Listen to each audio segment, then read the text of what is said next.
They can't see us yet. All right, this time I think your microphone's on. Everything's on. Yeah. They can hear us. Hey, we exist in the world. Yes, we're gonna be live in just a second. I'm just trying to retweet this thing. Let people know we're live. Yeah, we are out there talking, hopefully, to humans. In theory, anyway. Just a little bit quieter. Okay. Come hang out. Yeah, why not? How are you doing, Lola? Nice. And we don't bite. Well, we don't bite too hard. No. I'm okay. I didn't know it was Thursday until about 7 minutes before we started doing this. Yeah. Yeah, I didn't. A relative construct right now. Isn't it? I wasn't sure we were doing this until it was like 15 minutes before, and I'm like, oh my god, I haven't tweeted it. Yeah, this is not I just good. Thought, all right. I remembered about yesterday. I was like, I must text you to just check in before we go live tomorrow, and then sometime between going to sleep and waking up, I forgot that today was tomorrow. So it was very confusing. And we're live. Hey, we are live, people, on my channel. Welcome to Queer Creators, and welcome Lola, welcome everyone. I hope that you guys are, a little more prepared than we are. Yeah, we've actually been talking about it, I promise. But we did a lot of planning the other day. So actually, we did. We had a super nice meeting earlier this week, and we kind of like did the whole planning for today. So I don't know why I feel so unprepared, because we were just early prepared. Yeah, we tend to do it on the day, but this week we got in early, so we're a little ahead of the game. We're just not used to the feeling yet. So we're thinking about talking. We've mostly talked about getting started and carrying you through the book. Structure and transitions and all that kind of fun stuff. But obviously, you got to have enough material to keep you going and enough story to keep you going. So we're going to dig into the fun ways you do that. Hopefully, this episode, just in terms of cool things you can find out and then use for your own fictional purposes. So that'll be a big part of it, and also other things you can include and that you have no reason to exclude from your books if you're absolutely trying to be as reflective and as interesting as possible. Try and look at that kind of stuff. So that's the idea. We've come so far, and I think we've given you as much as we could. Almost, we're almost done for the writing fiction. Educational content. This part of the series about writing. We decided to keep it to 6 episodes for every medium that we're going to cover. And writing was the one that we really wanted to do, because that's what we both do most of. But yeah, and the interesting part, the fun thing is going to be now that we're going to be talking to you about all of this, we're going to talk resources today. And next week, we'll give you a little peek. Next week, we're going to talk about publishing and editing, and what to do to pretty much get your book out, or try. And after that, we are putting together a series of another 6 episodes where we're going to have actual people come on the channel and do interviews with us about editing, about publishing, about writing. We're going to have not just authors and writers, but also we're going to have people in the industry who can talk to you about what it's like on their side of the business. Yeah. And on their side of a written project. So for today, which I think that's going to be a lot of fun, we're talking to editors, we're talking to publishers. It's going to be a lot of fun. It looks like it. I got some good news today, actually, about one of our guests. So yeah, it's going to be fun. So today, today the idea is to talk about a couple of things that are going to be really essential for you um, to do and definitely to use in terms of resources, in terms of tools. And we are also going to give you a few, while we talk about those things, a few do's and don'ts that we've learned from experience along the way. Obviously and clearly, we don't know everything about it or the industry. You can take everything, with a grain of salt. You work with what you think is good, and you let go of what doesn't interest you. But yeah, we want to share the wisdom, pretty much the last few bits of wisdom that we have to give you and that we haven't given you just yet. And I have prepared a little bit of a list of books that you guys can read or listen to, and that could help. So we'll give you that. And we'll try to talk to you a little bit about motivation as well, because we think it's important. Keep things going. So because I mean, if you don't have motivation, and if you don't have fun, and you don't have self-esteem, a good feeling about what you're doing, if you don't enjoy yourself as you're doing it, you won't be writing. Yeah, you've got to have something to sort of keep your own spirits up and keep you energized, and just something to go in and draw on when it's lovely having momentum, it's lovely being inspired, but it's not every day you're going to sit down and think, oh God, I have 15 ideas. Sometimes you'll be struggling to find one. So it's always good to, when that resource is there, when you do feel like full of, the muses with you, or however you want to phrase it, that you kind of try and take everything you can from that and store it in a way. So that's like something you would put in your plan or your plotting, kind of however you organize that. I mean, personally, since I started using Scrivener, for example, the big reason I'd prefer that over, say, Word or Google Docs for something as big as a novel, is that it has a fantastic research section built into it, so you can save everything as a plot point, as a character note. You can put full web pages in there, you can put images in there. You don't have to have everything all over the place and separated. You can just kind of build your world within this one document almost. It's an incredible tool. It's an incredible tool. So much. It's very powerful. Yeah. No, go ahead. I'm cutting you You use it a lot more than I do. Yeah, the best thing for me certainly is, you're in the written part of the document, you're halfway through a chapter, maybe you get interrupted by a phone call or work or something else gets in the way, and you come back to it and everything you had is just gone. The cursor is blinking and nothing is happening. It's that train of thought has left the station. And the great thing about that is, instead of having to then go and find your notebook or go and look up something you were reading earlier or whatever, you can have it all stored right there. So you literally just click further down. Right, okay, this is the scene where I was going to put this in. This is what this castle looks like, or this office is built on, or something just to get you back into the world, or to give you a new idea to get stuck into. And it's fab having it all in one place if you're like me, and wandering off can often mean the end of writing for that day, because you end up in a sometimes spiral. Sometimes you get lost into the rabbit hole. Of course, yeah. But Scrivener is an incredible place for you to be organized and to not feel like you're climbing a mountain and you're Sisyphus with his rock.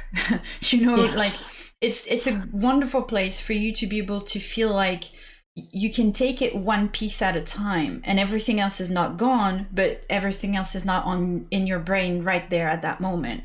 And it's definitely it's an intelligent tool. A lot of writers use it, but you can definitely use Google Docs or just notes on your app, and even the Post-its app in Microsoft, for example. But Yeah, or So sticky yes, notes and Mac. the first tool that we really want to tell you, and the resource that we really want to, impart on you, that, and we've talked about this already, but it's really, yes, organize yourself. Organization. Don't think that you can store all of it in your brain, because you're just going to feel You will overwhelmed. lose it. You're going to forget things. You're going to lose stuff that was really good and you really wanted to use, and then you're going to just be mad at yourself, and sometimes it will demotivate you. So help yourself start by organizing.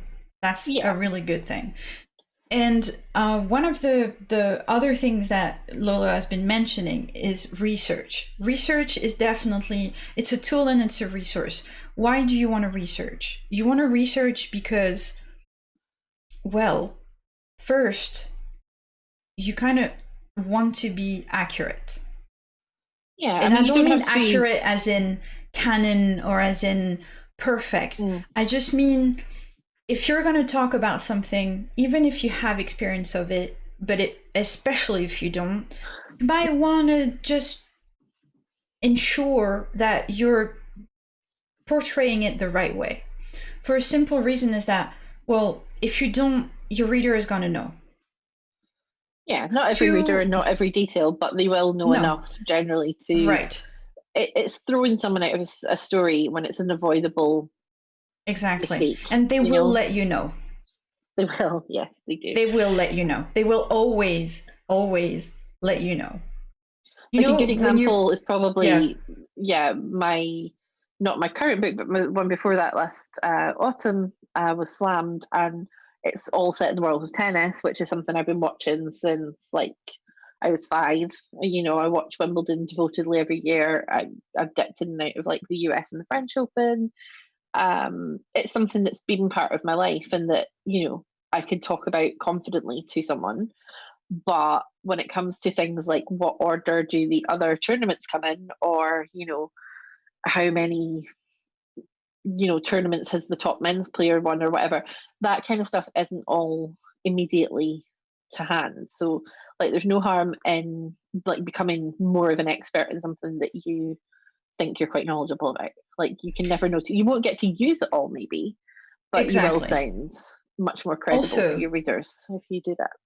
Yes, because you will always have someone who's reading that story specifically because they like tennis, and if you're vastly inaccurate about it, it will throw them out. But outside of that, it will insult them. They will let you know. Yeah, they will feel hurt by it. They will let you know. And we're talking about tennis.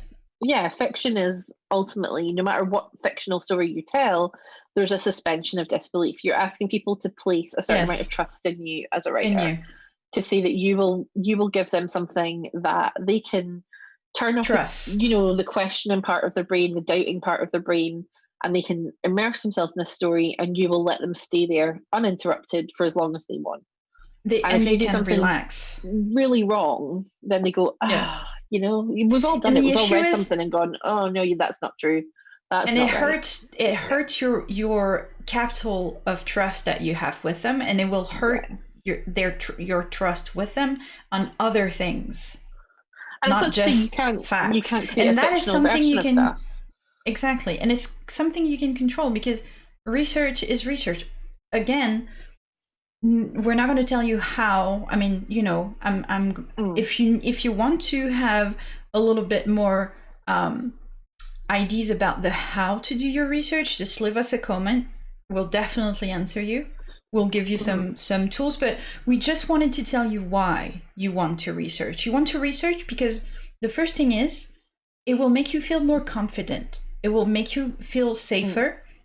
It will give you the confidence in what you're writing. And if you're confident in what you're writing, then your reader will be confident in what they're reading. Yeah.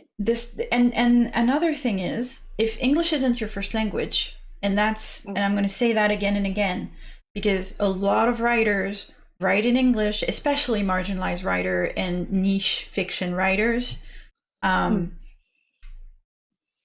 because there's a lot more readers of less fic in English than there is in French or in Russian or other languages. What I mean is, if you are writing a book about something and English isn't your first language, you want to be sure that you read about that subject, because you're going to need to learn the vocabulary that goes around what you're researching. Your topic, You're going to want to use the right words.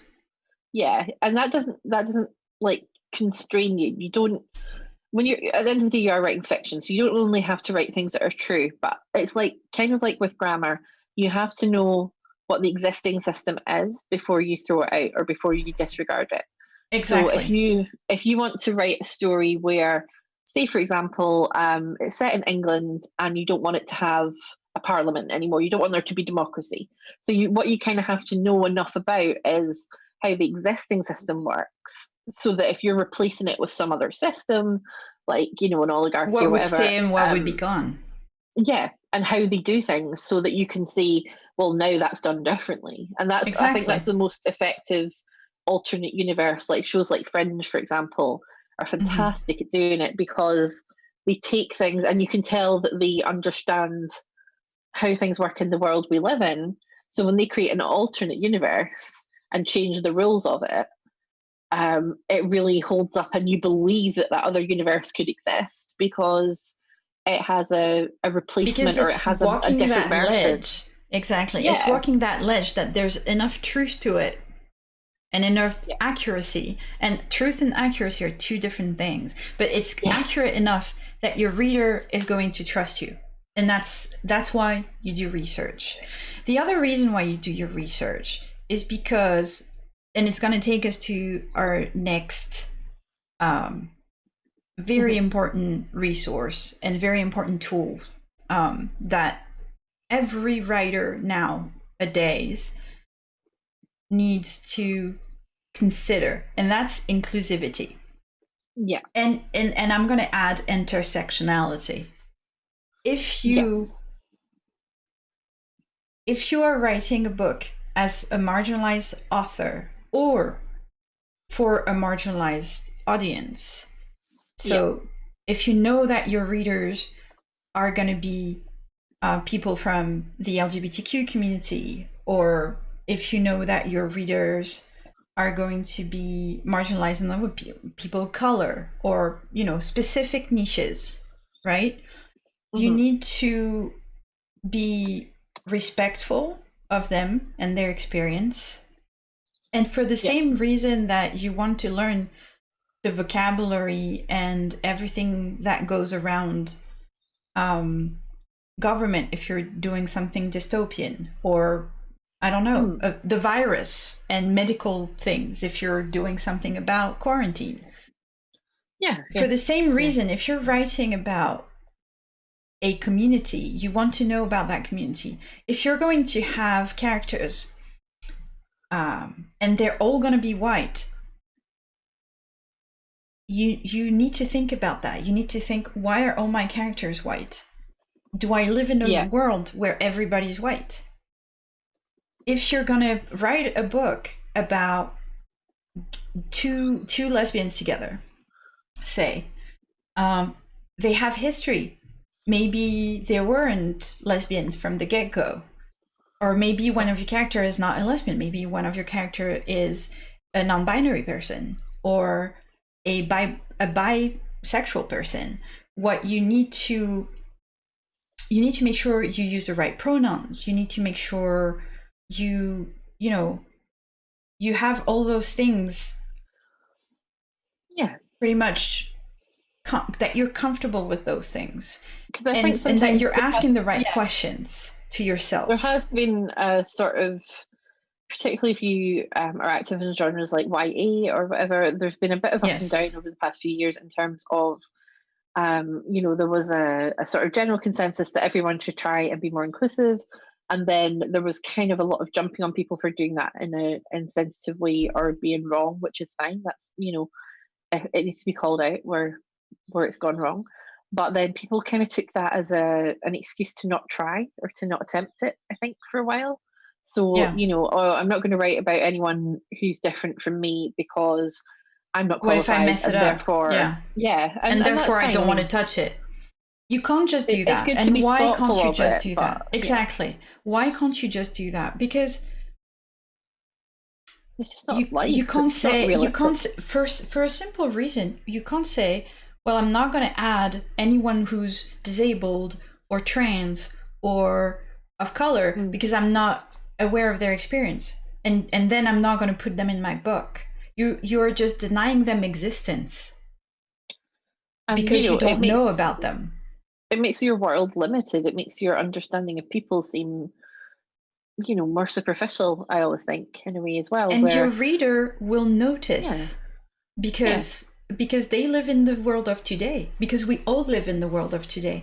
And you have, especially if you have a niche audience, you are gonna talk to people who don't have a lot of mainstream media about themselves. They are on the internet, they are searching, they found you in ways that are probably a little bit more specific and niche than just being on the shelf in in the and train station or in the airport.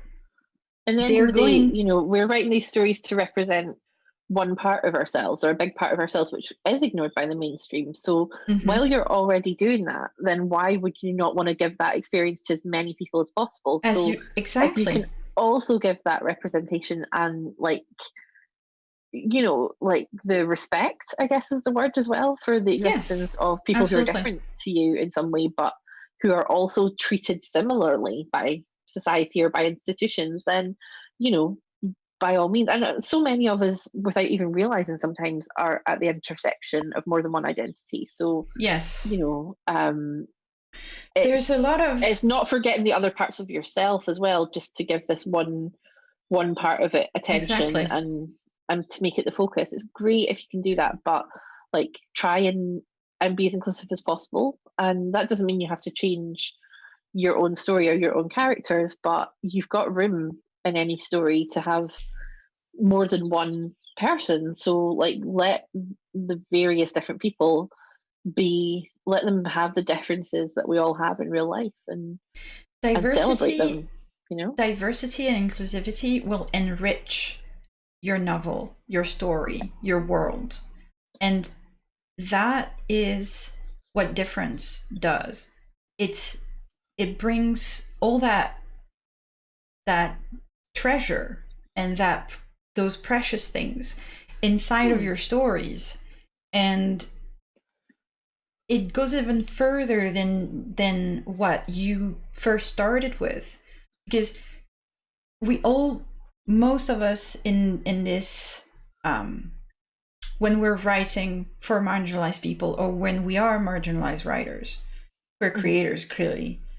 um we all come from, and we talked about it in our first episode, we all come from that frustration and that hurt, that pain of never being represented.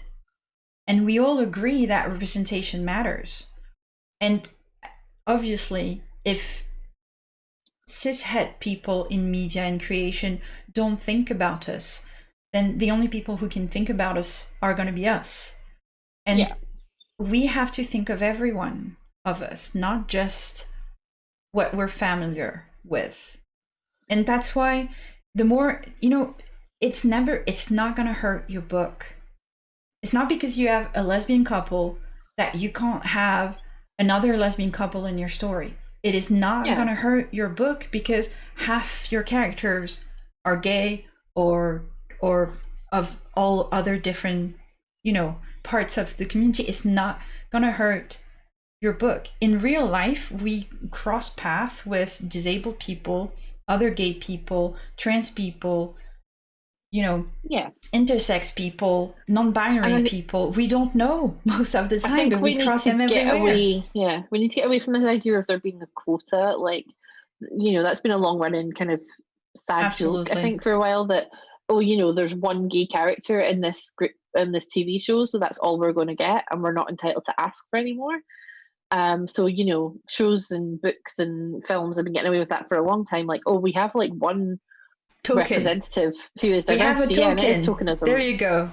We have a token and character. We're good. We have a token that's so POC. frustrating We to have a see. token gay. We have a token colored person, we have a token this, we have a token that. You know what I mean? Like it's Yeah. unfortunately a format I'm sure that's been imposed on us, and we can absolutely shed that. And that there's one space and we all have to compete for it, and that's just nonsense. So, that's exactly. something I've been trying to, if we're already changing something from canon to make fanfic, or if we're creating our own world, from scratch in a book, then, there is absolutely no excuse to not consider, okay, there might be reasons for certain characters to have a certain profile, that's fine. But like, I have had bisexual and lesbian characters as my main characters.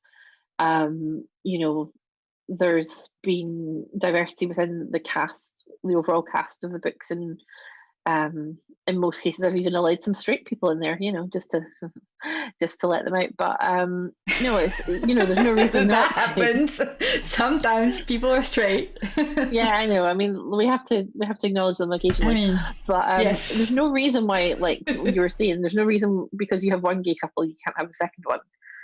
Right. So don't limit yourself. My current book does, and don't play by the rules that somebody else set, because they're not rules. They're just common practice. They're just what's been done up to this point. So yes, and that needs how it to is be changed. If you're gay yourself, you know that most of the people or most of the people you choose to spend time with, you don't need that straight jacket queer as well. Like it's you not don't need unrealistic that straight jacket.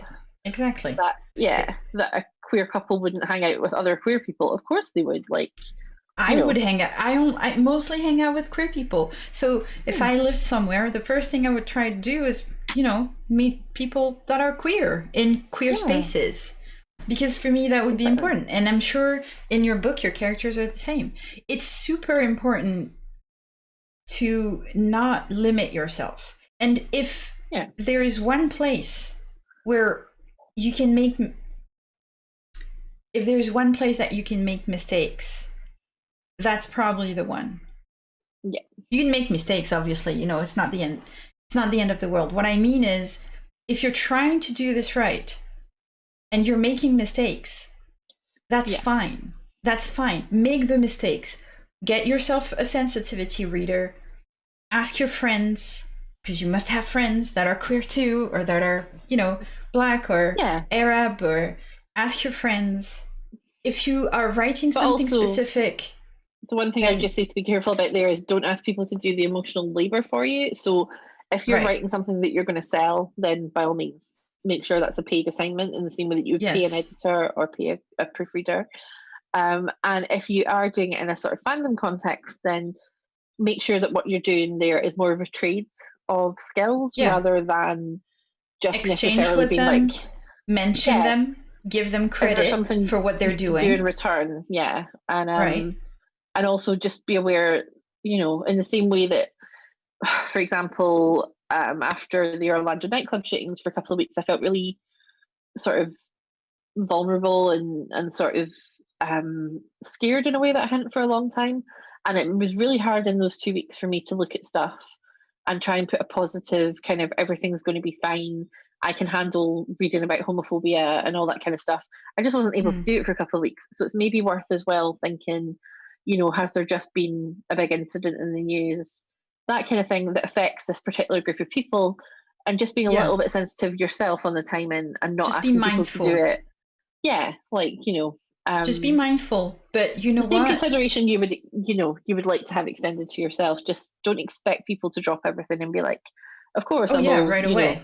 Sure. I will do this thing. Now, when you get a little bit of traction and you start having a bit of readership, it's a little bit like easier to ask, but and to find people who would want to do it for, like, maybe if you write them a prompt or you gift them the story, or there's many things that you can do with fan fiction. I mean, and it's sometimes always easier as well to put a general call out on your social media or your Tumblr or whatever, and just be like, hey, is anyone willing to do this? Because then you're not really putting anyone on the spot and being like, hey, you're my one friend who's a person of color from this particular group. Can you use the writing tags? Slightly positioned to be like, oh God, do I really have to do this? So use the writing tags. You might find people who just want to grow their portfolio for their own sensitivity reading, editing gigs, freelancing. You might find readers that like you and want to help you because they want to read more of what you're writing. There's a lot of things like that. And as always as in all things publishing, there's a surprising amount of information in the acknowledgements. So, yes. If you've read a book and you were like, wow, that was a really good depiction of that community or that type of situation, go and have a look and see if they mention their sensitivity reader or their beta readers or whoever it happens to be.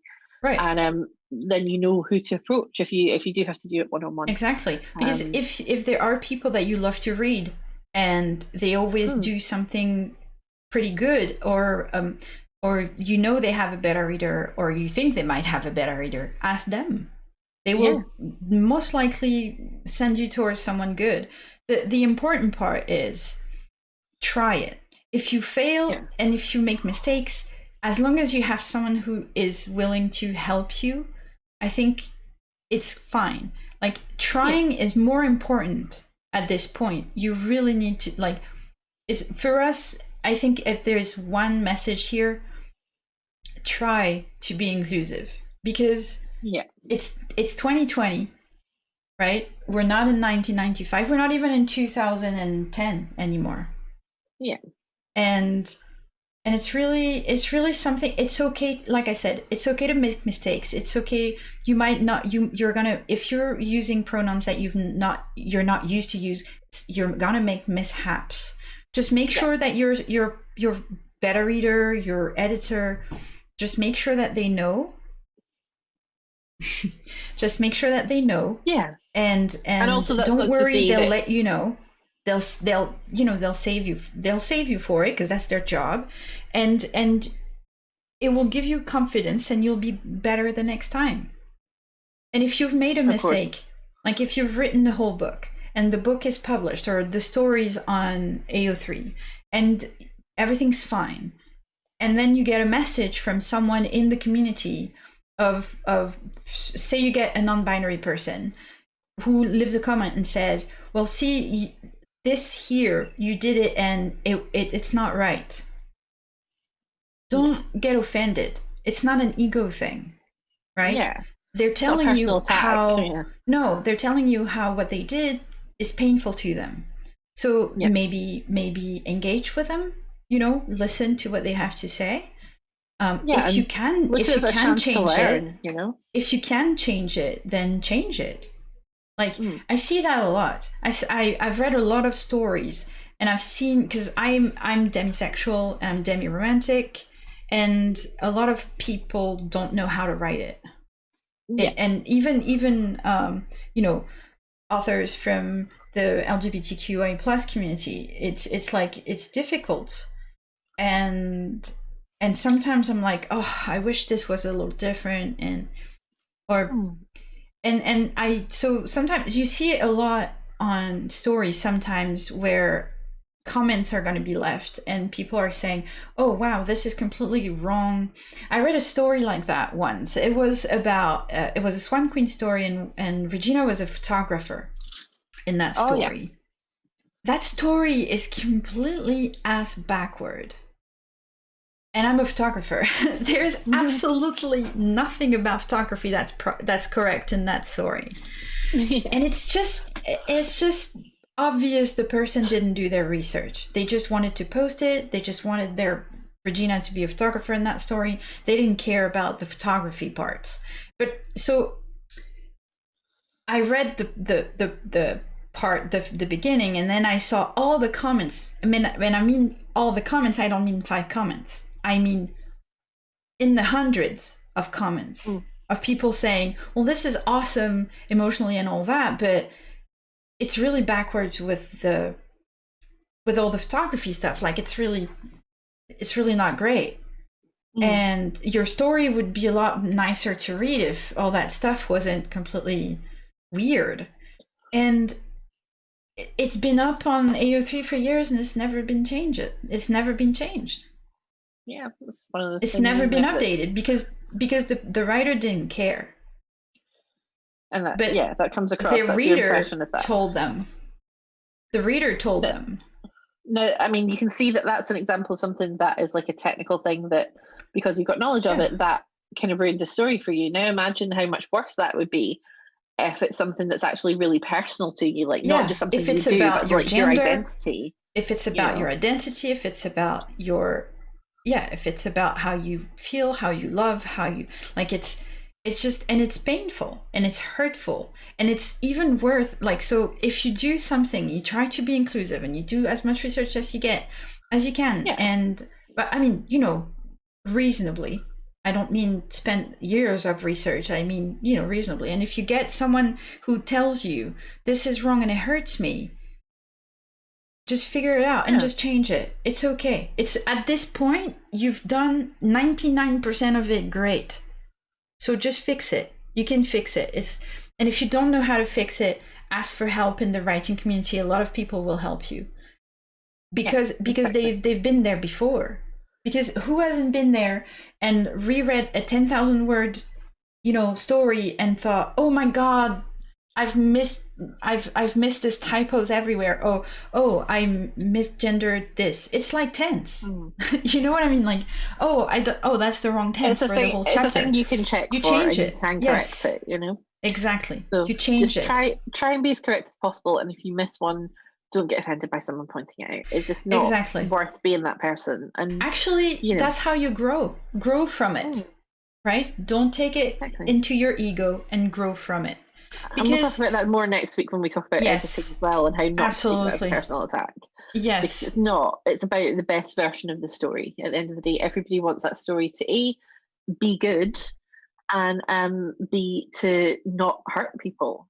That's, you know, whatever your I think that's intention the is, to be first rule of writing. to Like, if you're shock hurting the or people who are reading from you, yeah, like, you can shock people, you can intrigue people, you can scare people if you want, if you're writing yeah, horror or something. But what you shouldn't, don't I hurt don't them. think, and that's certainly not if you want to be, you know, liked and have a following of any kind, then actively hurting people and not caring if you hurt them is not Yeah, going to that's make just you being a shitty very human popular. being. That's like, Yeah. that's far away from writing anymore at this point. And It's about the remember, person you are. especially if you're publishing, you're also asking people to pay money for this.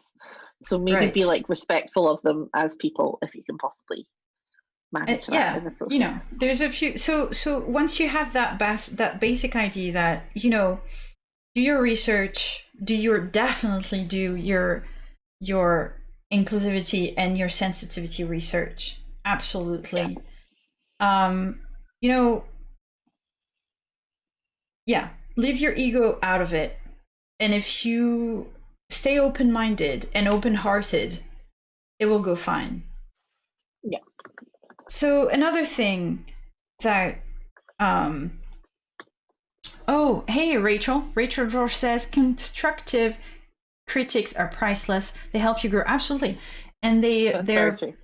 they're free. Yes, that too, for online stuff. Because otherwise it's forking out the cash to have someone to do it, like portfolio reviews. Yes, Of course, yeah. absolutely.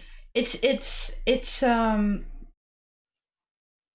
outside of your beta reader and such, when you write fan fiction, I mean, some of the comments are going to be very nice. Some are going to be really weird. And some of them Honestly. are just going to repeatedly be on a super catfic. Will you write this again as Supercorp? And you will want to delete your entire AO3 and burn down the internet. But that's fine. Yeah, That's a that normal happens. reaction. Yes. So That's fans will happened to be me more than fans. once. Yeah. Fans will be fans. And with fan Yeah. fiction, people are just, they just want to connect with you for you to give them more of what they like. So you'll have that, right? Yeah, And then exactly. you'll have, and then, but you'll also make friends. How do you think Lola and I got introduced, and how did we make friends? Exactly. Like, that's how. I mean, how do you think I met the person who does all my editing? Of course, She's we're a all fan fiction in writer. this for the same thing. We want to read. We like the Absolutely. source material, and that's great. But we want more stuff to exist. So And we want we to want to help you help each make other it write good. stories and Exactly. make videos and do interesting RP Twitter accounts that make you laugh, and that it's all for all of our Absolutely. benefit. And you'll meet people who will want to help. You'll meet people who will be your cheerleader. You will meet people who will be, remind you of the great things that you can do if you have a moment of doubt. You will meet people that are going to be friends for life. And you will also have, weirdos and not stalkers, that's not what I mean, but people that are gonna leave you the jealousy comment, and you can tell those. And it's it's true. The person would just say, "Oh, this is so badly written," but because why it happens to me a lot, because I love Regina in Swan Queen, and everybody knows that I'm a Regina person. I mean, it's not that I don't love Emma. I love Emma. It's just that people who are JMO stan hate me. They usually give me nasty comments and stuff, but those are not what happens the most often. The most often you'll just get, "Oh my God, give me more." That's what you'll get. Please update soon, because that just means give me more. And those, they're not here, like it's not specific to you. It's just, "Oh, give me more," right? But yeah, you'll have people eventually. So don't be afraid. If it's your very first chapter and you're like, "Oh, I'm afraid I've messed it up," then go to Twitter, go to Tumblr. You'll find people who have 5 minutes of their time to give you for proper credits, and maybe you'll make a good friend. So I suppose the next thing that we can talk about on this, because inclusivity is a big thing, but I don't want us to be preachy either.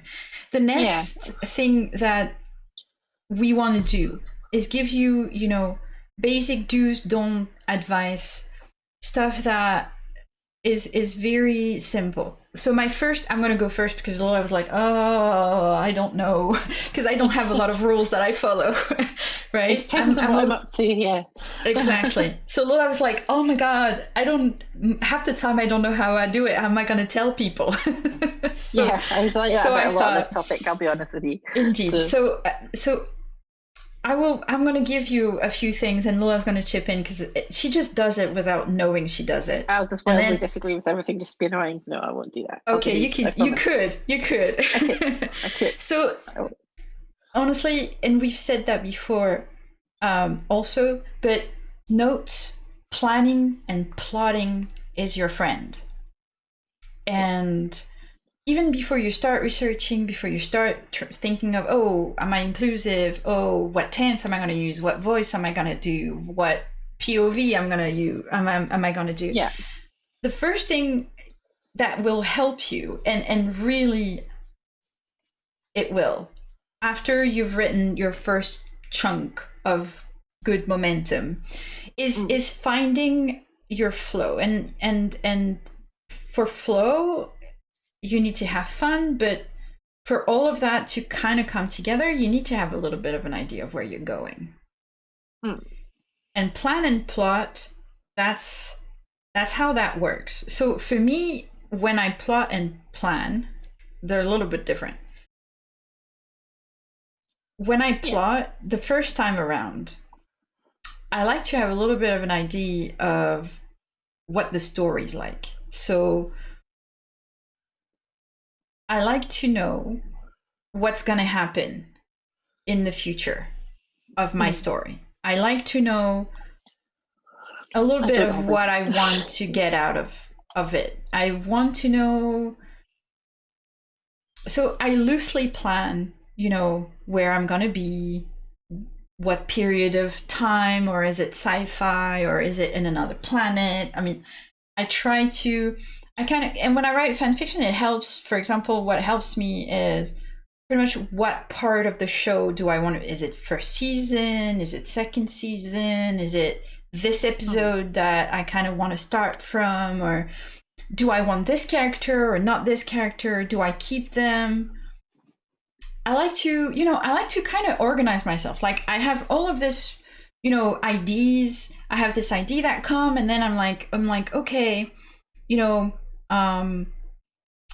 I've written the first chapter or like the first scene, the moment that was in my mind, and I dreamt about it. And then sometimes I'm in the ferry or whatever, and I'm like listening to music, and I'm thinking, oh, oh, awesome, yeah, I'm gonna write this. And so I write it, I write this, and then I'm like, okay, what am I gonna do? I mean, and yeah, I broadly agree with that. Certainly, when I'm writing scripts now, I have to outline, I have to structure. you But plan. one thing I did Structure pick up helps this year, Mhm. a friend of mine, Kirsty, who is also a novelist, and we did we studied a little bit about writing for TV and writing for computer games actually together. Oh, that's Um, cool. and she's an excellent writer, and she's phenomenal. And Right, now you we make me curious. You're making me curious. Kirsty Logan actually, and we were talking. We ended up doing the same residency, but like a year apart in the same place.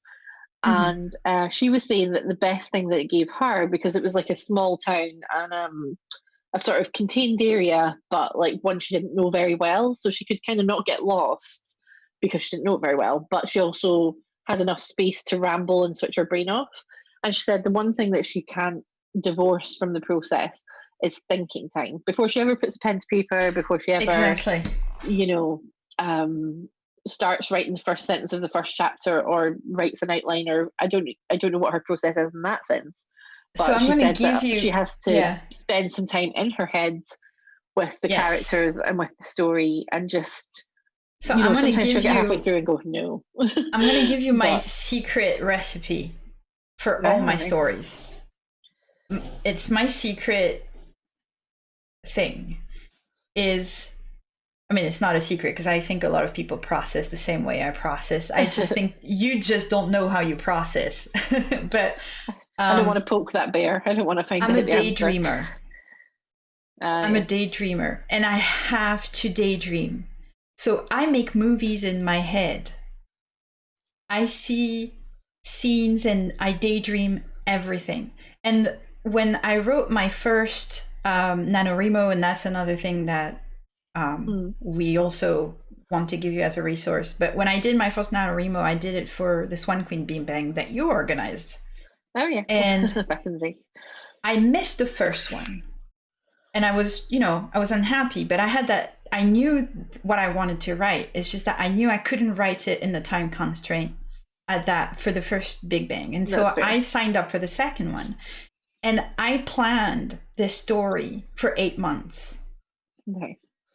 I dreamed about it, and I knew, and every time, and I would make time, specific time, to just listen to music and plot and plan, and I knew what I wanted to research, and I went really far in the world building, and all of that happened in my head before any of it ever got on paper. And then, believe it or not, I sat down and I wrote how many words in that story? I'm going to tell you right now. Give me just a second. So specifically, maybe in my words, I wrote 62,000 words in 3 weeks. Nice. That's a lot of words. And you know how I did it? I dreamed about it for 6 months, 6 or 8 months. And that's really give yourself, and now when I write a story, I know how to do this because I don't have the continuity, the consistency that Lola has.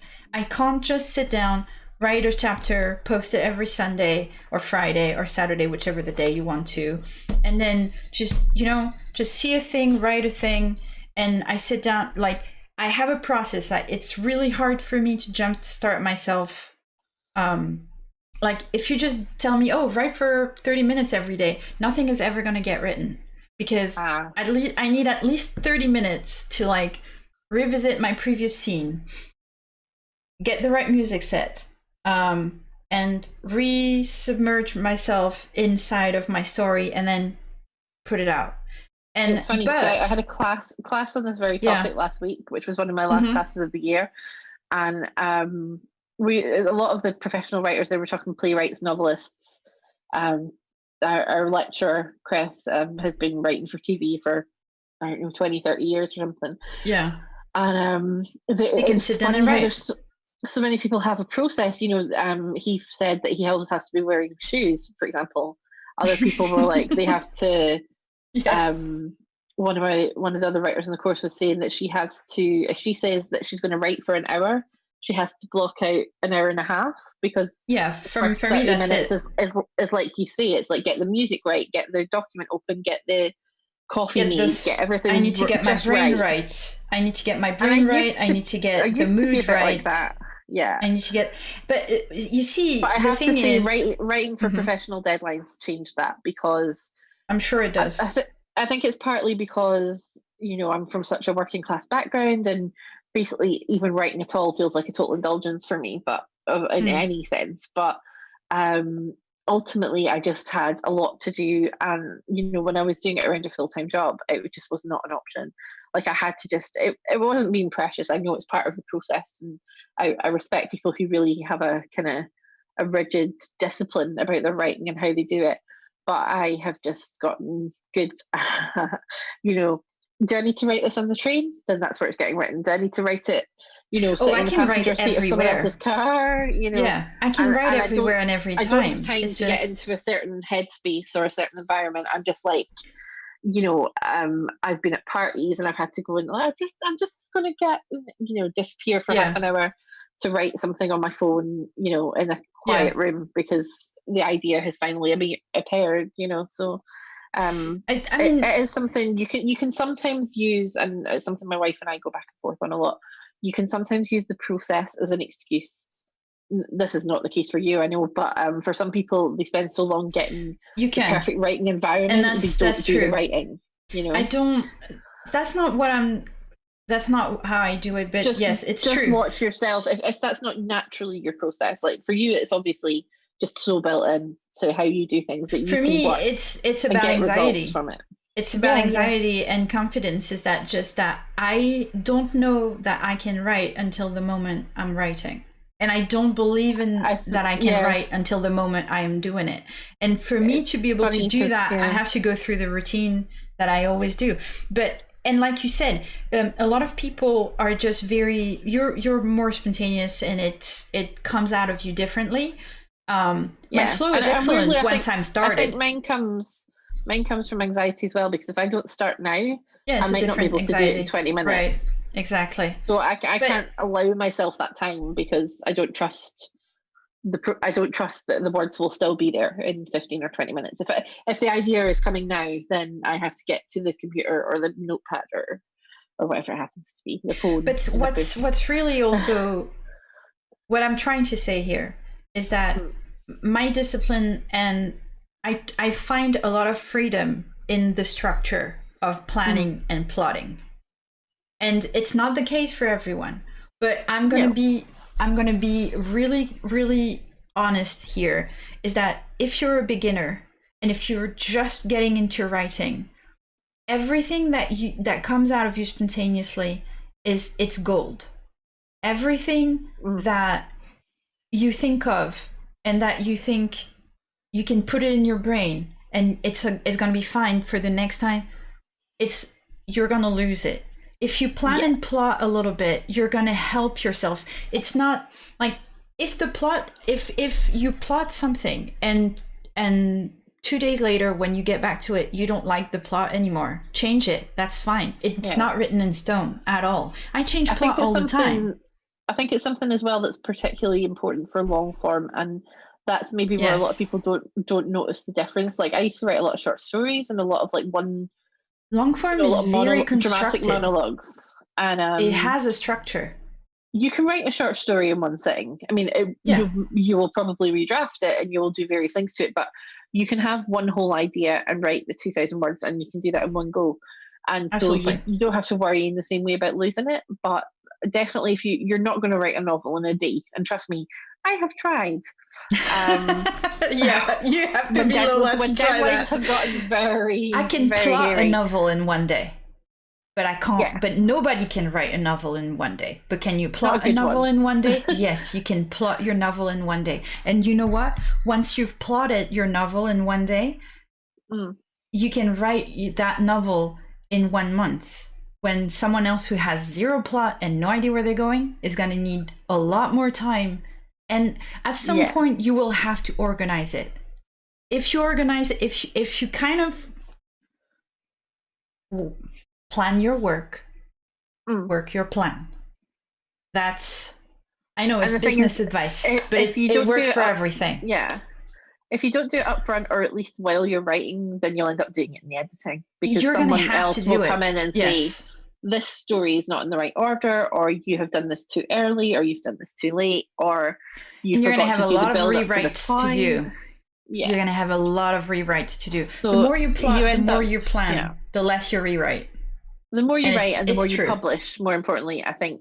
Yes. And the more feedback you get, whether it's from an editor or from readers, then the sooner you kind of realize, if I just fix this problem before it becomes a problem, then that saves me doing twice as much work later, because your time is all you have at the end of the day, and how you fill it.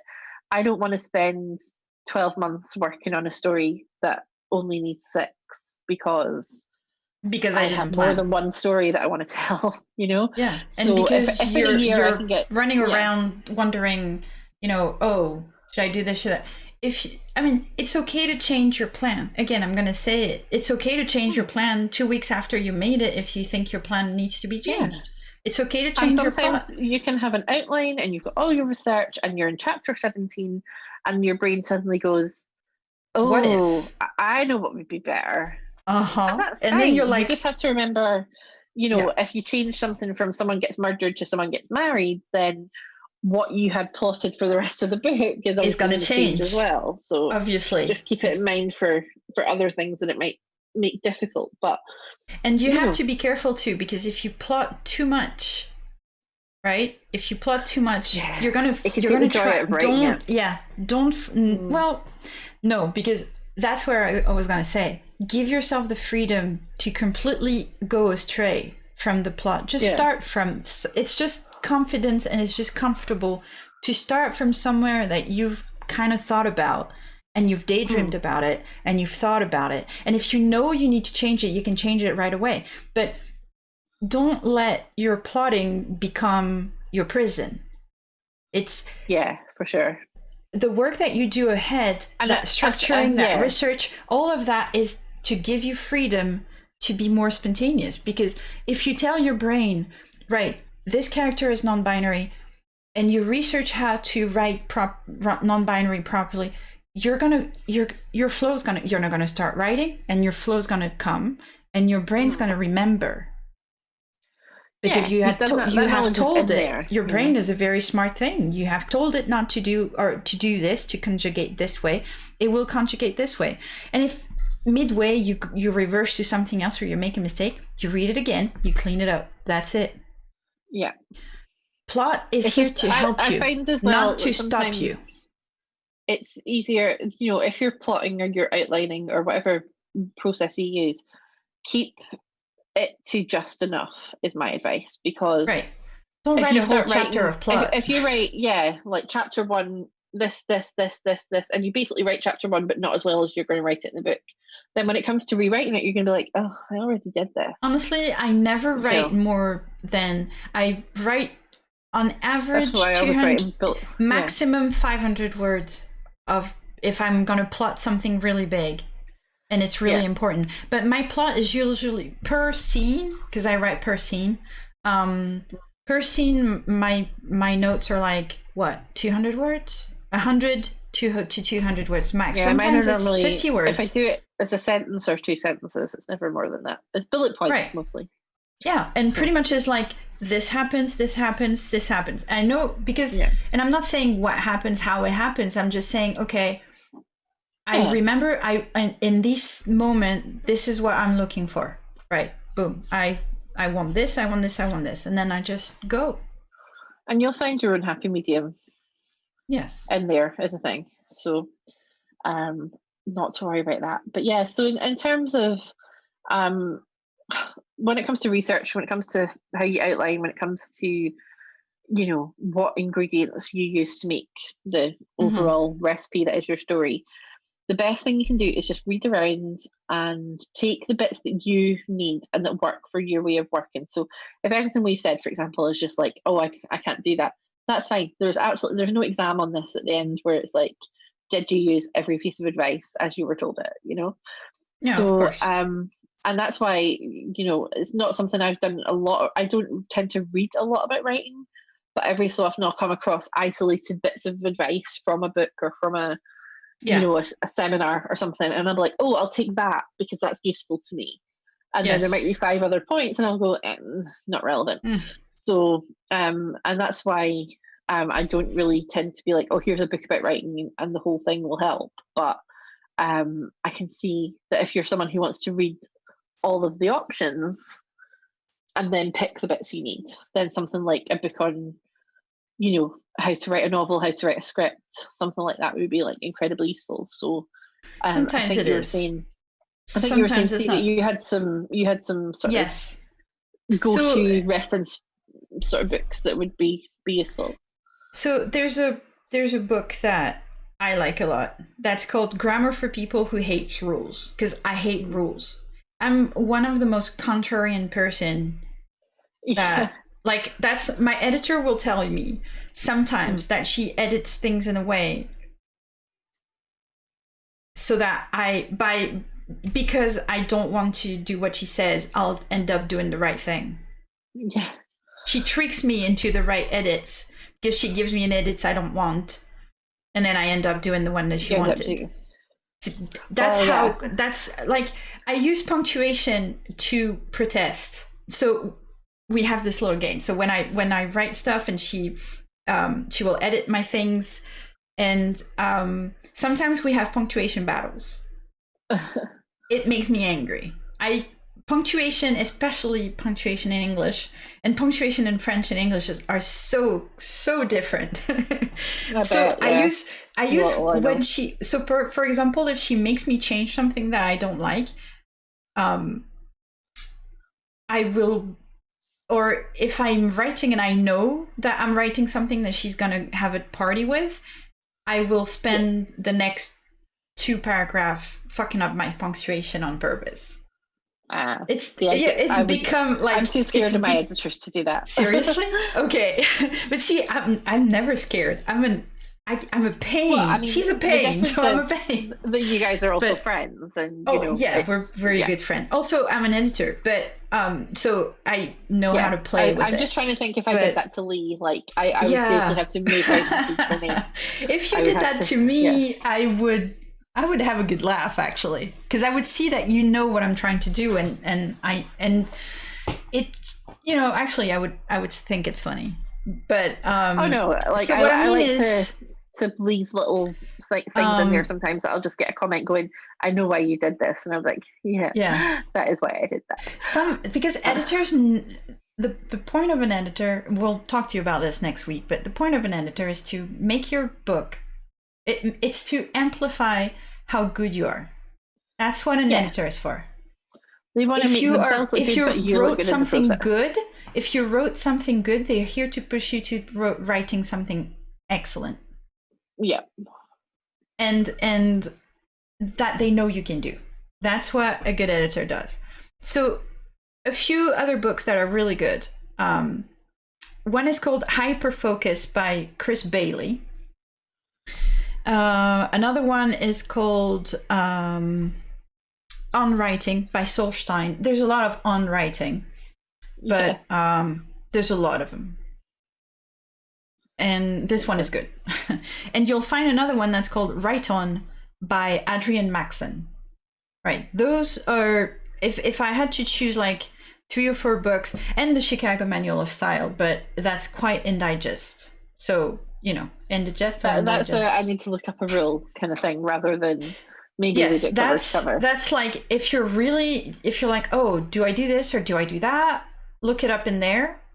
You'll find your answer. And obviously there are UK equivalents for that as well if you're writing in British English, but it depends the English that you choose. Thing. Yes. And the one book that I do recommend, because I've just been asked to give it to someone today, so I've just sent them over a copy, is Into the Woods by John York. And before I started my master's, which is in TV writing, I did an online course, and I got a bursary from Creative Scotland to do it. And that's one of the ones I was on with Kirsty, and it's called Storytelling for Screen, and it's by John York, who is basically like the guru of writing for British TV. Like, he's written for every big show, and he's been in the business for a long term. That sounds like a book I want to read. It's actually really useful, and it's not, I mean, it is specifically TV engineered, but that works really well in a sense, because the good thing about TV is most people are familiar with kind of the story, even if they don't watch it. It's good to have a lot of tricks in your bag. It's always good to have tricks from outside of just one thing in your bag. You can learn stuff. You can learn stuff from playwrights. You can learn stuff from TV writers. You can learn stuff from short story writers or poets. You know. Yeah. So the best thing about this book is it is probably the best elucidation I've seen of the 5-act structure or the 3-act structure. And you might be like, oh, you know, I'm a precious writing baby, and you know, I invented my own structure, and I'm perfect, and I don't need to, structure is rubbish. That means limits my freedom. Check your ego at the door. Yeah. No, every story in the world, every story well told, basically, follows some kind of structure. Now, even if you completely do the opposite of this structure, you kind of need to know this structure to know that you're doing the opposite of it. Do you know what I mean? If you're going to break the rule, know the rule. That makes sense. And it's kind of, since I went through this book, and since I learned what it had to kind of tell me, the amount of places where I formerly used to get stuck in a story, or I'd be like, that's it, I hate this, I'm not finishing the story, I'm quitting writing, I'm never doing it again. Those points are what books like that solve. Because if you have a structure, if you know what's supposed to happen at this point in the story, if you're halfway through the story and it's not working, you're like, oh, I'm at the midpoint. So what has to happen here, in best practice, would be that something has to happen that takes our hero past the point of no return. So basically, even if they were thinking about walking away before this point, they now have to commit, because it's so bad now that they have to do something about it. It's so important to them. And if you are someone who likes to write, you can recognize that, you can get yourself out of so many. And if you are someone who likes to read or watch TV or watch movies, and you put on your writer's glasses when you do that, you're gonna start seeing it everywhere. You're gonna say, oh, you're gonna watch a movie that you've watched before, and then you're gonna be like, okay, so this is their conflict, this is their resolve, this is their parts. Like, for some format, it's really so obvious. Like, if you look at Rise of Skywalker, it's 3 parts. Like, the whole, it's so obvious, and you will see it, and your gut will tell you. If you're reading a book where that's done well, your gut will tell you, oh, okay, I like this. If you're reading something where that's completely not working, and you'll be jarred, you'll feel like, no, this is fucked up, and you'll know why. Your instincts as a reader will be like, that happened too quickly, or that didn't happen strongly enough, or where's the bit where, you know. So capitalize on that story. Trust your reader's instinct and capitalize on it. If you're not sure, like if you get to a point in your whole story, and you've written, let's say your whole story is going to be 21 chapters, and I'm saying that just like that, because we are not talking to you about the rule of 3 and all of that. If you want to know about that, I'll put the list of books so you guys can read about it, but I'll make you a much more exhaustive list of books, actually.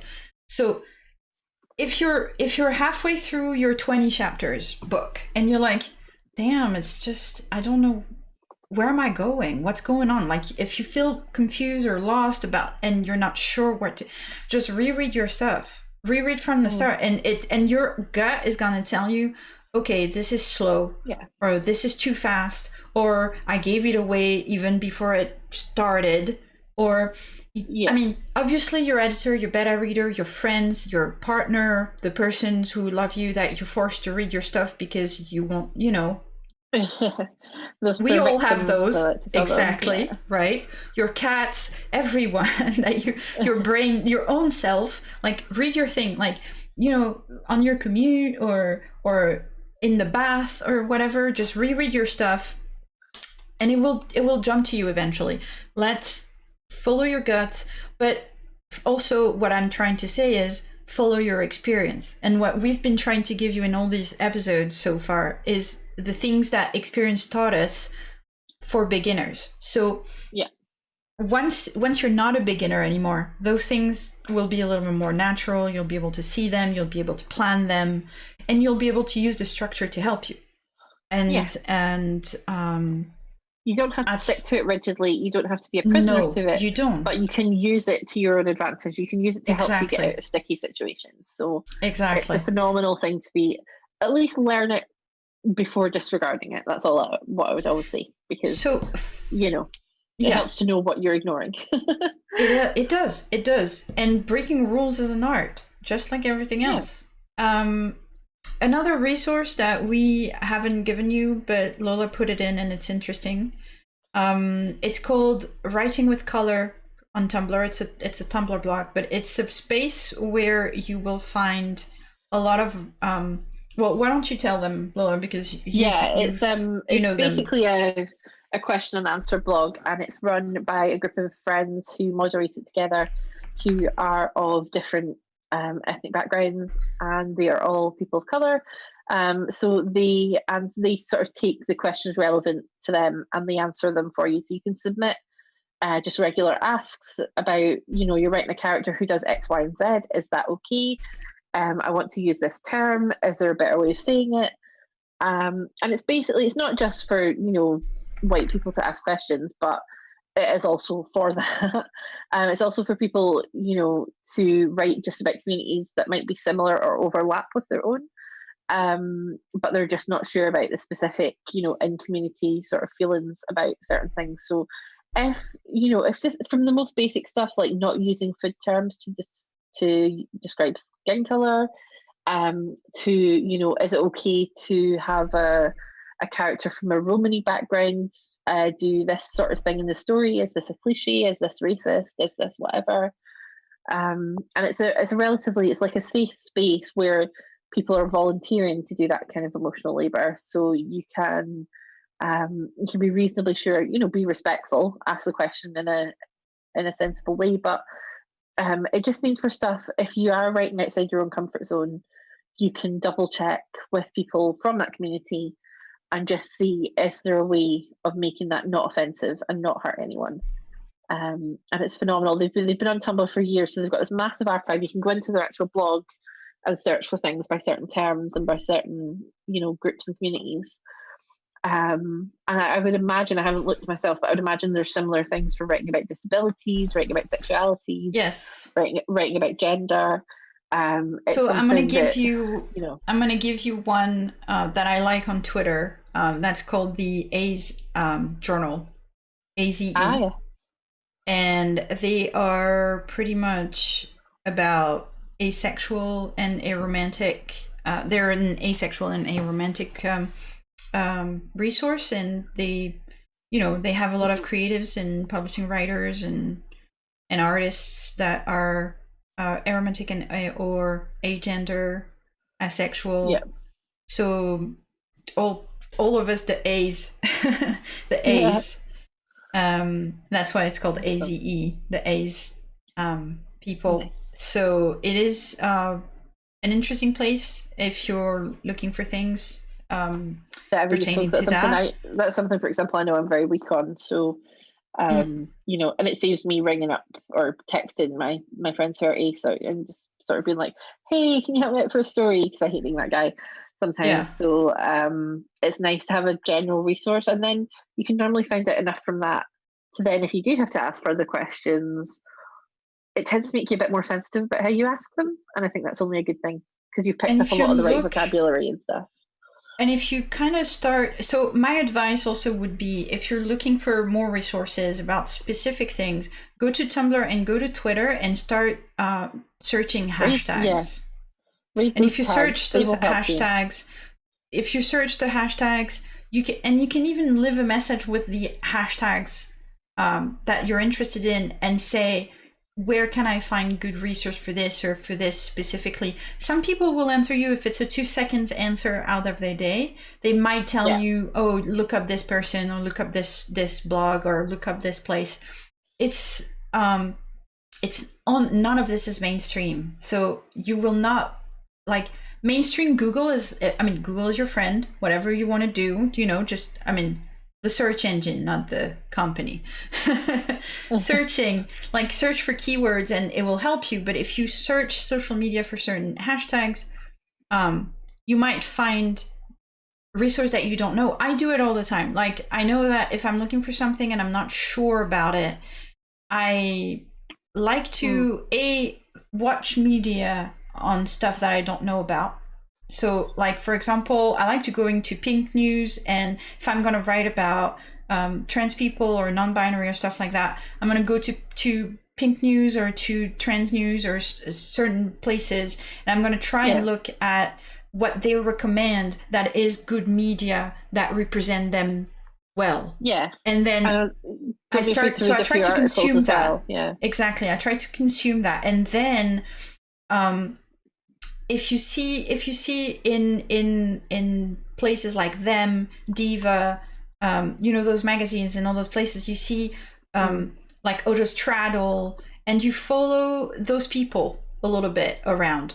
You're going to be taken from topics to topics, and then they always go and ask people that are pretty good at their stuff or interesting about it and pretty intelligent on the subject. So yes, you can. I mean, I suppose I'm going to do two things, and then we're going to wrap this up. I'm going to do two things for you guys. In the description below, there's a link that is called Create With Me Google Docs. That is a Google Drive folder that I've made public. It has a lot of my whips in it, but it also has my notes from comic school. And what I'm going to do is I'm going to make one document with resource that I'm going to call Resources for Writers. And I'm going to put all the books that we mentioned, and I'm going to put more books in there. So that you guys can find a little bit more of what you want. And I'll put the, little resume of what they do, a little summary of what each book is about so that you know what you're looking for. And I'll put links to, for example, Writing with Color, the ACE Journal, and, other resources that I find are, like, I don't know about you guys, but I have a name generator. Like, do you use a name generator?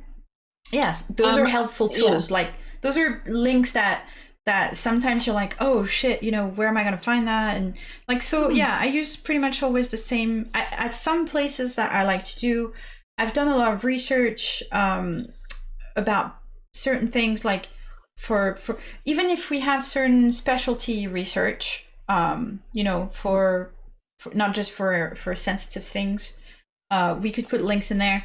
It's just I'm going to try to make this document so that you guys can refer to it. And the links is in the description below, and I will write in the description that you can find. I'll make a link to that resource document, so that you guys can go and find it at any time. So yes, resources. I think it was a good amount of information already, Lola. What do you think? Yeah, no, that sounds good. Yeah. Are we forgetting anything? Is there does anyone has a question or anything you guys want to know specifically on, that we've started on and not got like into around the writing situation? Because, I mean, we've talked about a lot of things and writing by itself, but what goes around writing is also very important, because all those things are going to help you get to your story. Yeah, and they're going to help you when you get stuck in your story and when you think you're running out of story. NaNoWriMo is definitely a resource that I said we would mention. NaNoWriMo is a great place to meet other writers. And don't hesitate to join Discord's group. Yes. And Facebook groups for writers. But honestly, Discord's community are awesome. I have one underneath in Queer Game. We have a queer creator section, so you don't have to be a gamer if you want to enjoy that part, and it is for queer people only, so that's pretty safe, which is the point. It was to create a safe place for gamers, but not just. We could probably add another couple Do you have a few favorite groups, or do you have private groups mostly, or do you have like public groups Mine that you tend to like be to invite be? only. Yeah, like it's Yeah, kind of a group of mine are the friends same, that but look, a lot Queer of it. Game I is was a great just place. yeah. Is there a few Facebook groups that you like, Lola, that are on invite, but that Um, people could? there's quite a We'll lot put around the them. You know lesbian what? We'll pull them in community. the link. Yeah, We'll put them on the resources doc. there's a few out there. I think most of them are kind of I don't know if they're private groups or not, but there's like one specifically for audiobooks. There's one specifically for Yeah. reviews and to talk to authors and And stuff. on Twitter and on Tumblr, but on Twitter mostly, you have tags like the I'm writing community, yeah, the less fic tag. You have a lot of tags, and there's you'll a lot of find daily people in those challenges and tags. stuff which are helpful. Absolutely, Yeah, and people, like, if you start talking on Twitter with those tags, you'll see other writers start following you. They'll start, just follow writers. They'll follow you back, and suddenly you're gonna be in a group where you'll see things happen. Also, it's a good idea to follow publishers, because where publishers are, you'll find editors, you'll find sensitivity readers, you'll find aspiring writers, people who want to be published, but people who are already published. Follow your favorite writers. Like, I like to follow. Yeah, seriously. I follow Chuck Wending. He's such a riot. He's a fun guy. Like, I follow Victoria Schwab. I follow Roxane Gay. Oh my God, Roxane Gay, guys! Like, yeah, Roxane's prepare to sit down, shut up, and prepare to learn yourself a lot of stuff. Seriously, got an excellent way of just taking points. Absolutely, and just completely dissecting them. Don't hesitate to follow people who do meta as well. On Twitter, you have a lot of feminists, a lot of follow black women on Twitter. You want to learn something and you want to do something good about inclusivity and sensitivity, follow women of colors. The conversations are happening in real time all the time. So one thing I would caution as well, do not needlessly insert yourself in conversations of which you could be someone who learns from it and doesn't necessarily derail it or make it about something else. But there are phenomenal. There's a little bit of etiquette. Brilliant women out there, right. So absolutely go out and learn from them. That's the best resource. Honestly, that's the best resource. Like, of all the things that we gave you, that's the best resource. Every day, basically, I come across something where I go, wow, I did not know that. I did not realize that was an issue or something. There is always something going on. So follow people that are different from you. Yeah. Follow people that are different from you and that are, in the business of expressing themselves. Good retweeters as well. Right, exactly. So be intelligent with Twitter etiquette and Tumblr etiquette and all those places. There's an etiquette to follow. Like Lola said, if you see a whole thread of conversation on one single topic and it's all black women talking and you're not black, don't say anything. However, retweet, give them credit and listen. Amplify their voice, like what they're doing. And if you've learned, if you've learned something, don't go, patting yourself on the back, or just drop a like and drop a retweet. That's the best way to say to someone, thank you.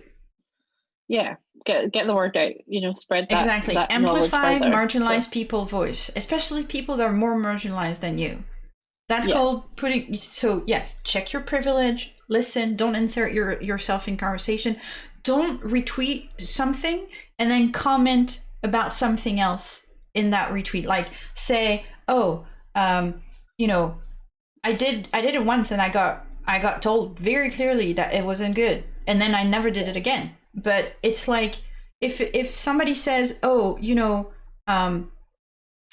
people, Native Americans are suffering from this, and you retweet and say, Arabs are suffering from this, that's not cool, right? Because it's about, you're not amplifying what you're seeing, you're just using what they're saying to express about you, and it's not about you. So if you yes, want to, if you want to respect say something etiquette. about yourself, then do the work yourself. Then make another tweet. Yeah. Make another tweet, and Fair you enough. know, and credit them if they give you an ID. But honestly, yeah, respect the etiquette and try to stay in touch with social justice activists and people that are, you know, people that are always talking about these things that you don't have experience for, or that you don't know about. And whatever it is you're interested in, there's someone out there talking about it. That's the best thing about the internet. So just try and quality control it, but and don't just follow go out one. there and see what people are saying.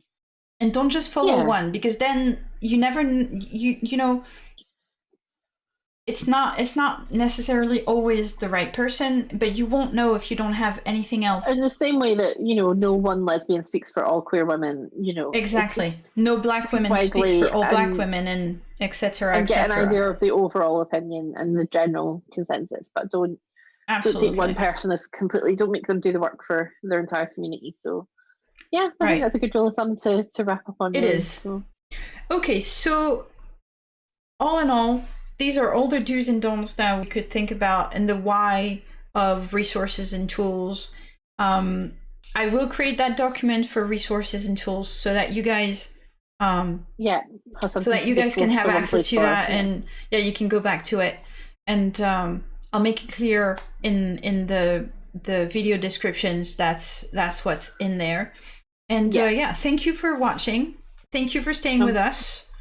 And we'll be back next week with editing, pitching, getting an agent, all the kind of fun stuff that comes and the publishing when you finish your book. Yeah, so how to get yourself out there once you've finished your book, and that will be the last. That will be the last episode on how to write a book. Yeah, pretty much. And then we're going to do some more fun stuff with people who are already writing, and talk to some authors. And some other editors as well. Yes, absolutely. So you're gonna get to hear about people from the industry, and that's gonna be really fun. Sounds good. We're trying to get a good amount of diverse people as well. So you know, it's going to be super interesting, I think. I'm a little nervous. I'm kind of shy about it. You know, you and I are chums and stuff, but yeah, those are people we don't know. So well, the good thing is we can let them do a lot of the talking, and that's the whole point, isn't it? we'll let you hear from as many interesting voices as we can find. So, and I think we'll do that. Yeah. We'll do that pretty much every time. So we'll try and give you knowledge on one medium, and then we'll try definitely to have people from that industry and that specific aspect of that medium come here and tell you about their experience, so that you don't take all of what we said for the truth. Never just one perspective. So exactly. And don't forget, going forward, once you've learned a rule, you can break it. In theory. Yes, in theory. But yeah. So and on that note, I think my dinner is almost ready. So I'm going to wander off and have some of that with the rest of my wine, which I'm very much enjoying. So, we will see you next week. Yes, everybody, hopefully. Be good to yourselves. You know, stay home, stay safe, take your meds, wash your hands, wear a mask. Don't lick any surfaces that are public. Just the general advice. Yeah. You know, do some writing, have some fun. Yes. Be gentle with yourself, and much love from us. All right. Bye.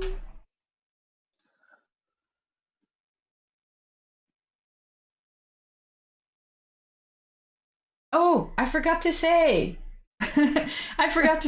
You guys, drop a comment, a like, and you know, if you really, really, really want to help, go watch the playlist with all those videos, right? And subscribe, hit that bell notification so that you can get us and be notified for next week's episode. Sounds good. Bye again. Bye.